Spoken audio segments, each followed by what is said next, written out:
এরপরে জাদু টোনা করা, যারা জাদু টোনা করে তাদের ঈমান চলে যায়। কিভাবে?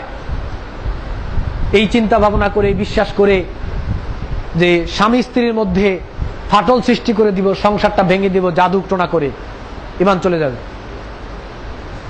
অথবা একটা মেয়েকে আমার দিকে আকৃষ্ট করব সম্পর্ক করার জন্য, এই চিন্তা ভাবনা করে জাদু টোনা করে ঈমান চলে যাবে।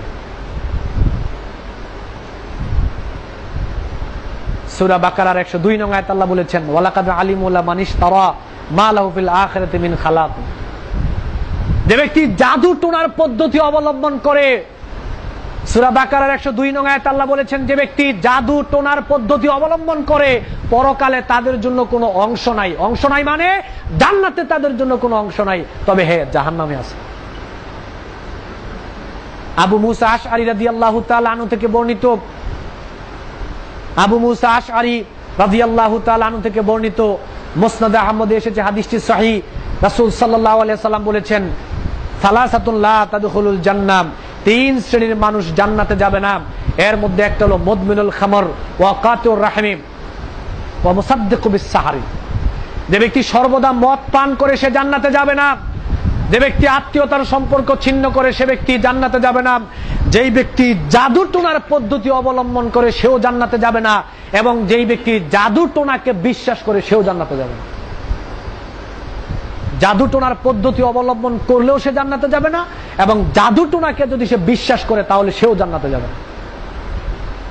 এটা ঈমান ভঙ্গের কারণ। কিন্তু ঈমান যদি আপনার ঠিক না থাকে, ঈমান যদি নষ্ট থাকে, তাহলে যত আমলই করেন না কেন কোনো আমলই পরকালে কাজে আসবে না। এজন্য আসুন, আমরা সবাই, আমাদের সবার মধ্যেই কম বেশি ভুল রয়েছে।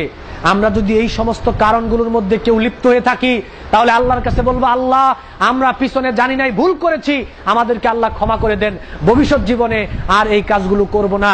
এইভাবে আপনি আল্লাহর কাছে তওবা করেন, ইস্তেগফার করেন, আল্লাহ মাফ করে দিবে, এবং নতুন করে ঈমান আনয়ন করে আপনি আবার আমল করা শুরু করেন। অবশ্যই আল্লাহ রাব্বুল আলামিন আপনাকে মূল্যায়ন করবেন। আর আজকে আমি আপনাকে কোরআন এবং সহিহ হাদিস দিয়ে এই কথা বলে গেলাম, তারপরে এত সুন্দর করে আপনাকে বোঝানোর চেষ্টা করলাম কোরআন এবং সহিহ হাদিস দিয়ে।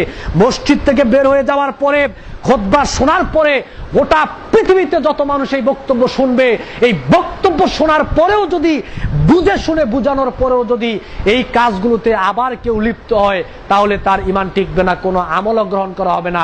সারা জীবনও যদি কেউ নামাজ পড়ে, সারা জীবনও যদি কেউ নফল ইবাদত করে, রমজানের সিয়ামও যদি পালন করে, হজ করে, উমরা করে, বোঝানোর পরেও যদি সেখান থেকে ফিরে না আসে, তার কোনো আমলই আল্লাহর কাছে গ্রহণযোগ্য হবে না।